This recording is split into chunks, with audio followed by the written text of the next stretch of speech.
에베레스트 산을 정복하려면 반드시 필요한 것이 있습니다.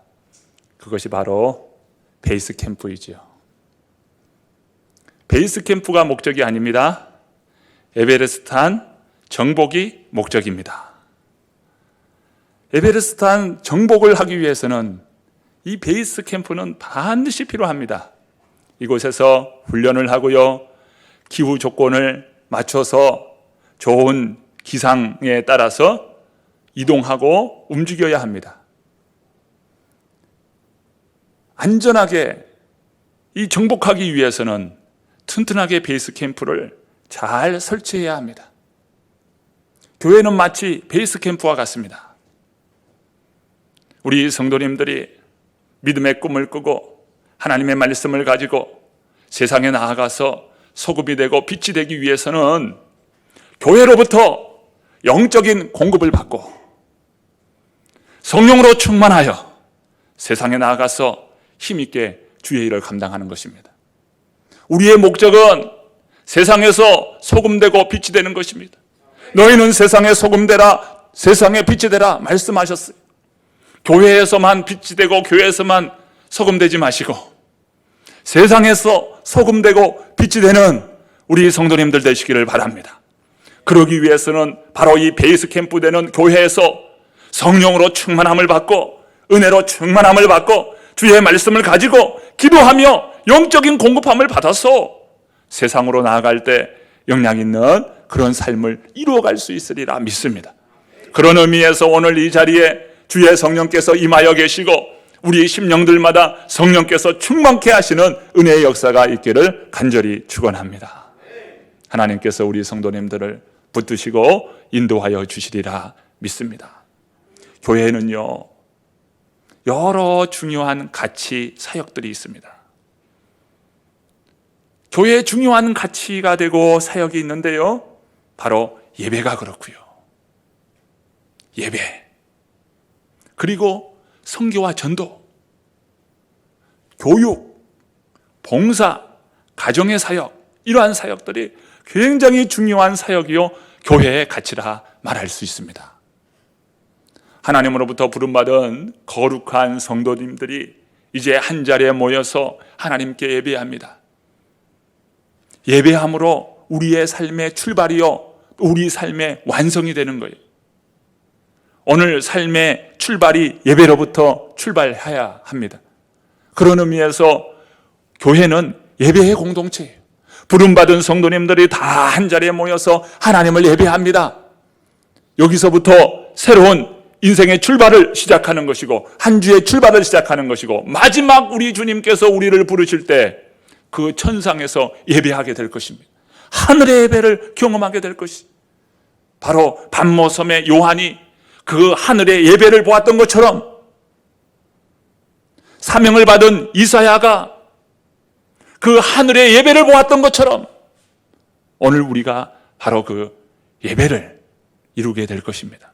그러므로 우리의 삶은 예배로부터 출발이 된다 말할 수 있어요. 교회의 중요한 가치 예배입니다. 두 번째, 선교와 전도이지요. 죄로부터 멸망받아야 할 마땅할 인생들이 주의 복음으로 말미암아 구원함을 받는 이런 역사가 어디에서부터 출발합니까? 전도로부터 이루어진다는 것이지요. 전하지 아니하면 어찌 들으리요? 들음이 없는데 어떻게 믿으리요? 전할 때 주 예수 그리스도를 믿게 되는 것입니다. 전도의 사명인 것이죠. 교회는 이 전도와 선교의 사명이 있습니다. 예수님께서 말씀하셨죠. 온 유대와 사마리아와 땅끝까지 이르러 내 증인이 되라 말씀하셨어요. 그러므로 이 사명을 받은 우리 교회, 이 사명을 받은 우리 성도님들은 전도의 사명이 있다는 것입니다. 영혼 구원을 위해서 맡겨진 이 전도의 사명을 여러분 잘 감당할 수 있기를 바랍니다. 교회는 바로 이 전도의 사명을 가지고 있어요. 한 번 예배, 또 한 번 예수 그리스도 영접했다고 우리가 성숙한 신앙인이 되는 것이 아니에요. 끊임없이 훈련되어져야 합니다. 양육되어져야 해요. 말씀으로, 기도로 양육되어져야 해요. 양육되지 않고서는 성장할 수가 없는 것입니다. 그래서 필요한 것이 교육인 것이에요. 기독교적인 교육, 말씀 교육, 기도 훈련, 이것이 훈련되어질 때 우리가 영적 성장을 하는 거예요. 자녀들 낳기만 하면 알아서 성장합니까? 젖을 먹이고 가르치고 양육하면서 자녀들이 성장하잖아요. 한 번 예수 그리스도 믿었으니까 된 것이 아니라 그때부터 영적인 성장을 이루어야 합니다. 세상에 나아가서 참 가치 있는 삶을 살기 위해서는 바른 교육이 따라오는 것입니다. 변화되고 훈련된 사람이 되어서 여러분 세상으로 나아가십시다. 저는 구역이 참으로 중요한 은혜의 장이라고 여겨집니다. 대그룹의 예배를 통해서 살아계신 하나님 앞에 예배합니다. 그리고 온 성도님들이 같은 마음과 같은 뜻으로 합하여 주의 나라를 이루게 돼요. 이 거룩한 예배를 통하여 이루어집니다. 그런데 구역을 통해서요, 서로 돌보고 서로 사랑으로 섬기면서 서로 격려하고 그러면 양육되어져 가는 거예요. 삶을 나누고 우리의 삶이 참 어디에서 무너졌는가, 때로는 어떻게 세워나가는 것이 좋을까, 서로 나눔을 통해서 이 구역사역을 통해서 건강한 신앙인, 건강한 삶을 이루어간다는 거예요. 그래서 교회사역은 대그룹의 예배와 소그룹의 구역사역이 조화를 이룰 때 건강한 교회가 되는 것이지요. 세상을 감당하고 세상을 이기고 승리하기 위해서는 훈련되어져야 하는데 그 훈련의 장이 바로 구역이 아닌가 생각됩니다. 우리는 지난주 헌신을 작정을 했어요. 아직까지 헌신을 작정하지 않으신 분들은 오늘 구역 모임에서 여러분 헌신을 작정할 수 있기를 바랍니다. 우리 성도님들은요, 참 영적으로 성장하고 영적으로 건강해져야 합니다. 이 목회적으로 영적으로 성장할 수 있도록 이 목회적으로 돌보는 그런 일을 위해서 여러분 헌신을 작정하면서 하는 거예요. 이제부터는 나의 삶의 기반을 하나님의 말씀에 두자. 그래서 하나님의 말씀을 읽는 일에, 하나님의 말씀을 대하는 일에 나의 삶을 온전히 헌신하자.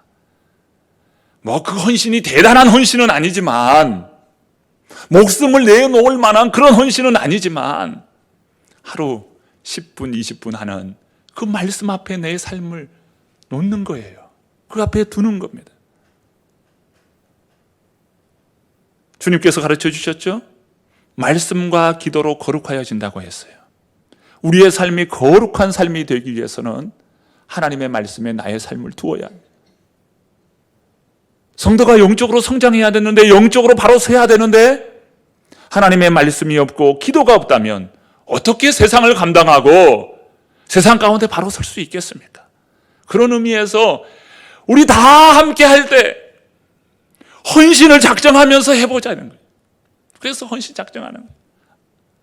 지난주에 작정했고요, 오늘 2차 작정을 하는데, 2차 작정은 우리 오늘 구역 모임 할 때요, 거기서 작정하십시오. 우리 구역장님들이 한 분 한 분 보시고 다 작정할 수 있도록 해주시기 바랍니다.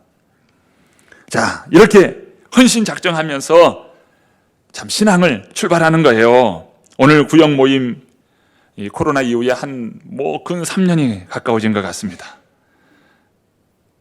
구역사역 너무너무 중요한데 코로나로 인하여 그동안 하지 못했지만 이제 건강한 교회로, 건강한 이 구역을 통해 우리 모두가 다 건강해졌으면 좋겠어요. 여러분의 구역 성도님들을 소중히 여기십시오.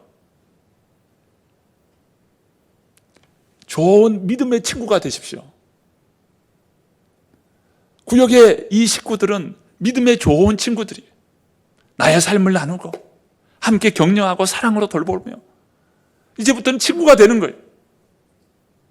구역의 이 성도님들을 서로 친구처럼 여기면서 좀 마음을 편안하게, 차 한 잔 마시면서 수다 떠는 것처럼 하나님의 말씀 앞에서 우리가 좀 수다도 좀 떨고요.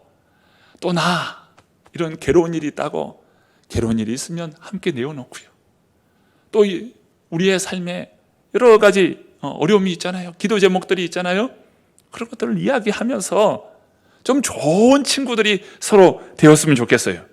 그리고 우리 구역장님들은 너무도 소중한 분들이에요. 우리 구역원들을 돌보기 위해 헌신하기로 작정되신 분들이 우리 구역장님들이십니다.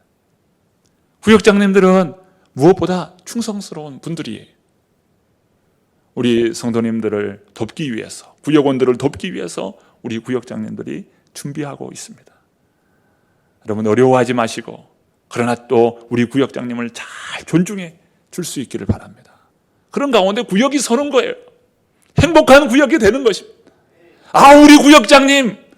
우리 구역장님이 최고다. 각자 구역원들이 우리 구역장님이 최고임을 여러분 고백할 수 있기를 바랍니다. 오늘 첫 모임인데요, 아무도 빠짐없이 구역 모임에 함께 하셔서 좋은 은혜의 시간 나눌 수 있기를 바랍니다. 만남이라고 하는 것은 너무도 중요하죠. 인생에서 누구를 만나느냐, 그 만남을 통해서 인생이 바뀐다고 이야기하잖아요. 이것은 교회도 마찬가지입니다. 좋은 구역원들 함께 만나 신앙의 교제를 나눌 수 있는 좋은 친구가 있다는 것, 이게 얼마나 소중한 만남이에요. 누가 나를 위해서 사랑해주고 그렇게 기도해주겠어요? 그런데 우리 구역 식구들은 나를 위해서 기도해주고 격려해주고 위로해주고 그런 구역 식구들이잖아요. 얼마나 소중한 만남입니까? 이 구역은 그런 것이죠. 만남이 그렇게 소중해요. 교회 안에서의 만남 얼마나 중요합니까? 성도와 목회자의 만남 얼마나 중요해요? 어떤 목사와 어떤 성도가 만나느냐, 이 만남이 얼마나 중요합니까? 우리 교회는 좋은 만남 가운데 평안하여 든든히 서가는 복된 교회인 줄로 믿습니다. 이런 사랑의 관계, 은혜의 관계, 행복한 관계, 행복한 만남의 관계, 이것을 우리가 이루어가고 서로가 서로를 이루어갈 때 좋은 믿음의 귀한 교회가 되리라 믿습니다. 오늘 본문에 보면 바울이 디모데를 만나 그 디모데와 한 팀이 되어서 서로 간에 유익을 주고 초대교회에 더더욱 유익을 끼치는 그런 좋은 만남이 된 것을 보게 됩니다.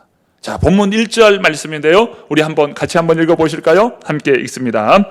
바울이 더베와 루스드라에도 이르매 거기 디모데라 하는 제자가 있으니 그 어머니는 믿는 유대 여자요 아버지는 헬라인이라.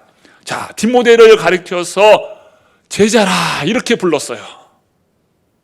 디모데는 신실한 제자였어요.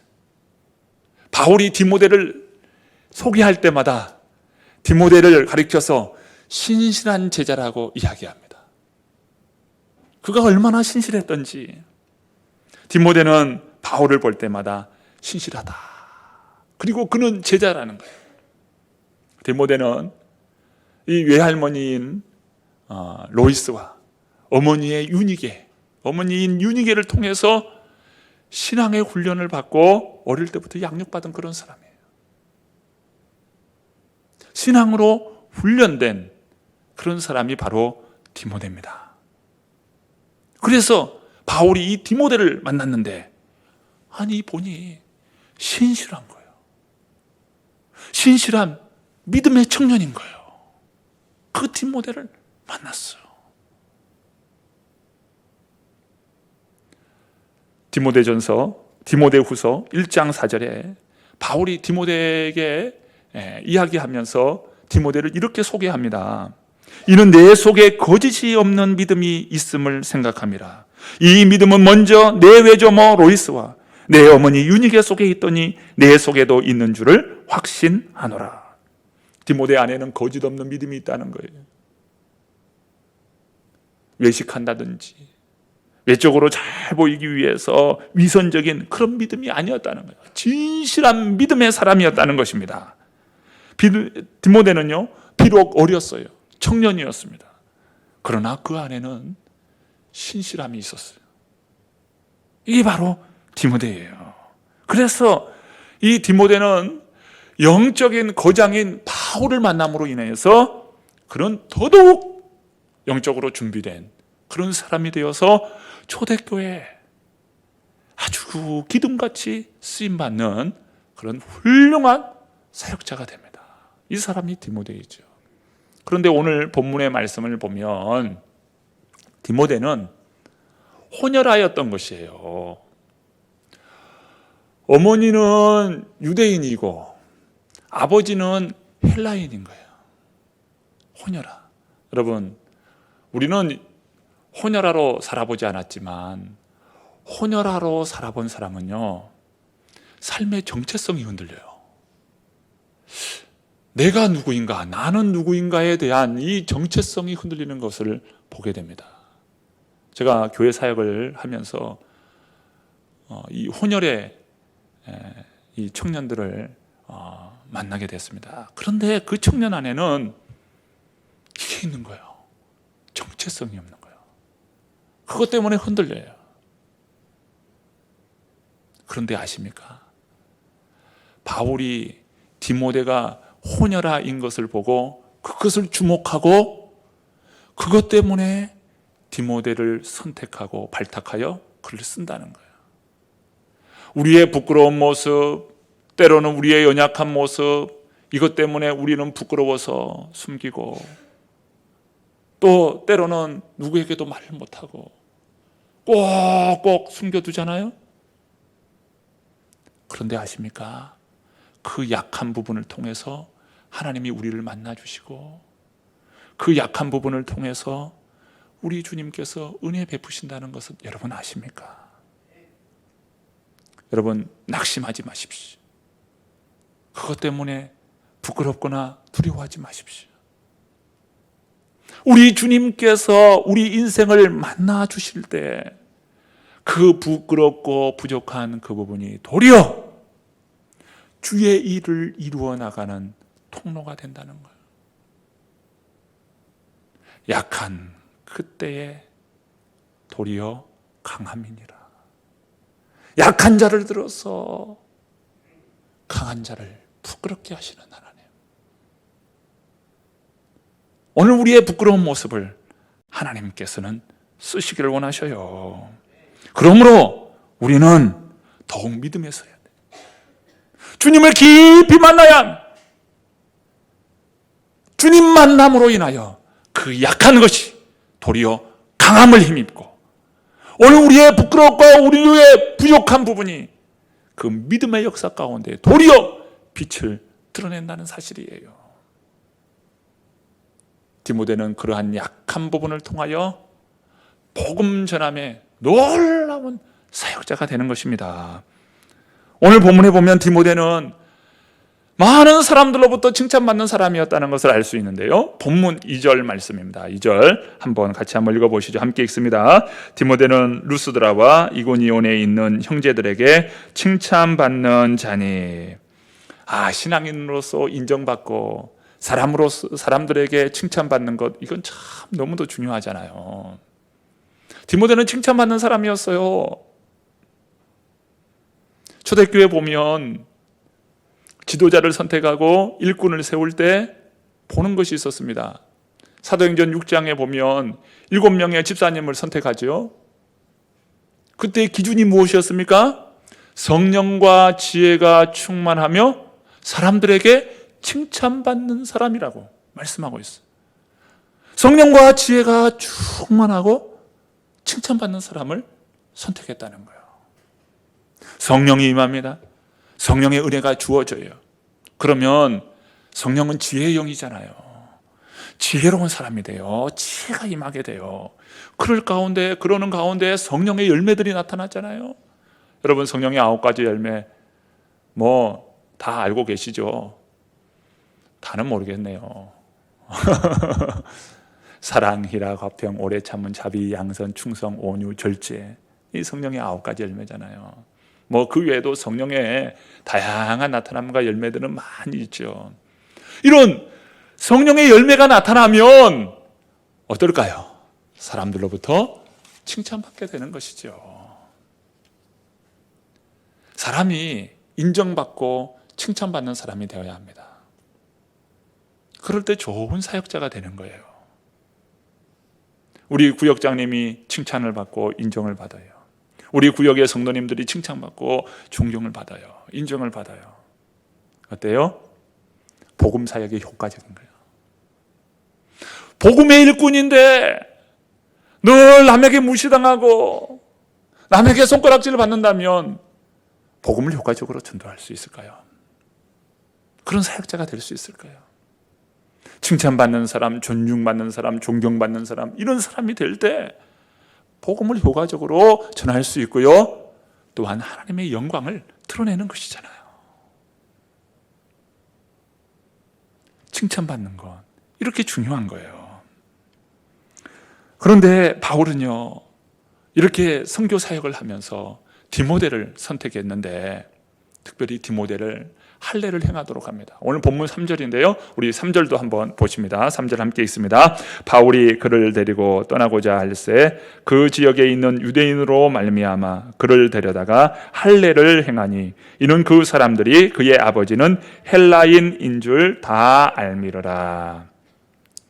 예수 그리스도 복음을 알지 못하는 여러 유대인들이 있었어요. 그 유대인들은 우리가 저 사람을 받을 것이냐 안 받을 것이냐 라고 할 때에 그 기준이 할례였어요. 저 사람 말을 들어줄 거냐 안 들어줄 거냐, 할례를 받았냐 안 받았냐에 따라서 이미 마음의 결정을 해요. 그러니까 디모데를 여러 이방에 흩어져 있는 디아스포라 유대인들에게 복음을 전하기 위해서는 이 디모데에게 할례를 행하는 것이 좋다고 여겼던 거예요. 바울의 제자 가운데 두 명이 참 중요한 제자가 있어요. 한 사람이 디모데이고 한 사람이 디도입니다. 이 두 사람이 참 중요한 바울의 제자인데 디모데는 할례를 행하였고 디도는 일부러 억지로, 성경에 보면 억지로 할례를 행하지 않았다고 말씀해요. 한 사람 디모데는 유대인을 위하여 할례를 행하게 하고요, 디도는 억지로 할례를 행하지 않으면 바로 이방인들의 복음 사역을 위해서 일부러 할례를 행하지 않은 것입니다. 이렇게 할례를 디모데에게 행할 때 디모데가 어떻게 합니까? 순순히 할례에 응합니다. 바로 디모데의 성품을 알 수 있는 거예요. 바울에게 있어서 디모데는 참 신실한 제자였고 그리스도의 좋은 군사요 일꾼이었습니다. 바울이 이제 복음 사역을 감당하는데 많은 환경적인 어려움을 겪게 돼요. 그 어려운 환경 때문에 바울의 사역이 제한이 됩니다. 그럴 때 이 디모데가 나서서 그 어려운 환경을 극복하고 복음 사역을 진전 있게 하도록 그 역할을 감당하는데 이 디모데가 탁월한 사역자였다는 거예요. 제가 두 교회를 소개하고자 합니다. 먼저는 데살로니가 교회예요. 오늘 우리가 살펴볼 본문 데살로니가 전서 2장 17절과 18절 말씀을 제가 한번 읽어보겠습니다. 형제들아, 우리가 잠시 너희를 떠난 것은 얼굴이요 마음은 아니니 너희 얼굴 보기를 열정으로 더욱 힘썼노라. 그러므로 나 바울은 한 번 두 번 너희에게 가고자 하였으나 사탄이 우리를 막았도다. 지금 바울의 사역에 있어서 문이 막히는 그런 가운데 있습니다. 복음 사역에 문이 막힌 거예요. 이 데살로니가 교회에 복음을 전했는데 그 교회에 예수 믿는 것 때문에 큰 핍박 박해가 일어나게 된 것입니다. 큰 환란이 일어난 거예요. 그래서 바울의 마음이 얼마나 속이 타들어가든지 그 교회에 가가지고 그 성도들을 돌봐야 되겠다는 거예요. 그런데 오늘 본문에 보면 사탄이 이를 막았다고 말씀합니다. 바울이 갈 수 없는 상황이 된 거예요. 자, 이어서 데살로니가 전서 3장 1절부터 3절의 말씀인데요, 제가 한번 읽어보겠습니다. 이러므로 우리가 참다 못하여 우리만 아덴에 머물기를 좋게 생각하고 우리 형제 곧 그리스도의 복음을 전하는 하나님의 일꾼인 디모데를 보내노니 이는 너희를 굳건하게 하고 너희 믿음에 대하여 위로함으로 아무도 이 여러 환난 중에 흔들리지 않게 하려 함이라. 자, 바울이 가지 못하는 가운데 주저주저 하고 있을 때 어때요? 디모데를 보내는 거예요. 바울이 디모데를 보낼 때는 바울에게 확신이 있었어요. 어떤 확신이 있었어요? 오늘 본문에 보면 디모데가 가면 반드시 성도를 굳건하게 하고 믿음 가운데에 위로함을 주고 환난 가운데 흔들리지 않도록 디모데는 훌륭한 사역을 이룰 것을 확신한 겁니다. 결과는 어땠을까요? 대성공이었어요. 디모데를 통하여 그 데살로니가 교회 그 환난과 핍박이 몰아치고 있는 상황에 이 디모데가 그 사역을 성공적으로 이루게 된 것입니다. 그런 제자가 바로 디모데예요. 또 한 교회가 있죠. 고린도 교회예요. 고린도 교회는요, 파벌 문제부터 시작해서 갖가지 영적인 문제가 있었고요, 특히나 바울의 권위인 사도직을 부인하면서 무시하는 그런 사람들이 일어나게 되었어요. 그런 가운데 바울이 고린도 교회에 갈 수 없는 형편입니다. 더더욱 바울은요, 이 고린도 교회에 대하여 마음이 상해버린 거예요. 다른 사람은 몰라도, 다른 교회는 몰라도 고린도 교회가 바울의 사도직마저 무시하고 그 사도직을 부인하는 그러한 모습을 보면서 바울의 마음이 상해버리는 거예요. 예를 들면 이런 거예요. 그 교회를 세우고 개척한 목사님이 있는데 그 목사님이 더 이상 목사님도 아니고 나나 너나 뭐가 다르냐 이런 식으로 하면서 완전히 무시하면서 그 사도직, 목사직을 무시한다. 그러면 어떻게 하겠어요? 그 목사님 입장에서 굉장히 마음이 다치겠잖아요. 지금 사도 바울이 그런 상황인 거예요. 마음까지 다쳤어. 사역은 고사하고 마음까지 다쳤어. 그런 가운데 디모데가 그 고린도 교회에 방문합니다. 고린도전서 4장 17절 말씀입니다. 제가 한번 읽어볼게요. 이로 말미암아 내가 주 안에서 내 사랑하고 신실한 아들 디모데를 너희에게 보내었으니 그가 너희로 하여금 그리스도 예수 안에서 나의 행사 곧 내가 각처 각 교회에서 가르치는 것을 생각나게 하리라. 이 말은 무슨 말이냐면요, 성도들이 디모데를 보면 누가 생각이 나요? 바울의 모습이 생각난다는 거예요. 바울이 어떻게 가르쳤고 바울이 어떤 사람인지 이 디모데를 보면 바울을 볼 수 있다는 거예요. 지금 무슨 말입니까? 바울의 분신과 같은 거예요. 디모데가 그렇게 훈련된 겁니다. 이 디모데가 이렇게 사역을 하고 와서요, 이 바울이 기쁨이 넘쳐요. 무슨 말이겠어요? 성공적이었죠. 디모데가 가서 고린도 교회 이런 어려운 문제들을 잘 해결하고 옴으로 인하여서 바울에게 기쁨이 넘쳐. 이 디모데는 이런 사람이었어. 사도 바울의 복음 전도에 대한 열정을 디모데가 그대로 받아들입니다. 바울에게 있어서 디모데는 참 유익한 사람이었고 디모데에게 있어서 바울은 너무도 큰 스승이었어요. 두 사람의 만남을 통해서 개인이 유익할 뿐만 아니라 교회까지도 유익한 만남이 된 것입니다. 저는 우리 구역의 그 사역을 통해서 이런 유익한 그런 만남과 사역을 이루는 그런 각 구역들이 다 될 수 있기를 바랍니다. 이제 바울 일행은 계속해서 1차 선교 여행 때 만났던 그 성도들과 교회들을 돌아봅니다. 본문 4절부터 5절의 말씀인데요, 4절과 5절 말씀 우리 같이 한번 읽어봅니다.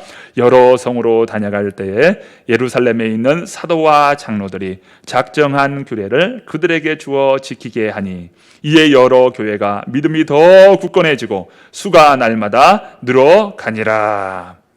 자, 예루살렘 교회가 정한 규례, 이게 무엇이겠어요? 예루살렘 사도회에서 결정한 것, 그것을 가지고 이방 성도들에게 전하여 준 겁니다. 안디옥 교회의 큰 문제가 바로 할례 문제였죠. 그런데 이방 교회도 마찬가지예요. 큰 문제가 할례 문제. 이방인들도 할례를 받아야 구원을 받는다 그러면 누가 이방의 사람들이 할례 받고 그 일을 하겠어요? 그런데 구원의 조건이 할례에 있지 않다, 그들에게 멍에를 씌우지 말라라고 하는 이러한 예루살렘 사도회의의 결정을 통하여 그들에게 이 메시지를 전할 때, 이 규례를 전할 때 그들에게 기쁨인 거죠. 야, 우리도 예수 그리스도를 믿고 믿음으로 한 식구가 되었고 우리도 다 믿음 안에서 하나다. 얼마나 큰 기쁨이 있어요. 그러는 가운데 오늘 본문에 보니까 그들이 마음에 평안함이 있는 거예요. 주의 말씀을 들을 때에, 그 예루살렘 사도회에서 결정된 그 메시지를 접할 때에 기쁨이 넘치고 평안하여지는 거예요. 그러는 가운데 오늘 말씀 보니까 그 수가 날마다 더하여 늘어가고 있다는 것입니다. 이에 여러 교회가 믿음이 더 굳건해지고 수가 날마다 늘어가니라. 여러분, 이 모습은 교회의 아름다운 모델이죠. 저는 우리 새로남 교회가 더욱 믿음에 굳건하여지는 그런 교회가 되기를 바라고요. 그러는 가운데 평안하여 든든히 서가며 날마다 수가 더하여지는 복된 교회 될 수 있기를 바랍니다. 우리가 한 마음 되어서 주님을 사랑하고 주님께 예배하고 주의 뜻 앞에 섰을 때에 평안하여 든든하여 날마다 수가 더하여 가는 것이죠. 놀라운 은혜와 기적을 이루는 복된 성도님들 되시기를 축복합니다. 우리 새로남 교회는 디모데와 같은 그런 신실한 청년들, 신실한 믿음의 제자들이 일어나기를 바랍니다. 그리고 그 가운데서 땅끝까지 복음을 전하며 주님께서 맡겨주신 그 사명을 감당하는 거룩한 교회가 되어 우리 주님 부르실 그날까지, 마지막 우리의 한 호흡까지 하나님 앞에 참 영광 돌리는 복된 믿음의 성도들로 다 세움받는 저와 여러분 되기를 간절히 축원합니다.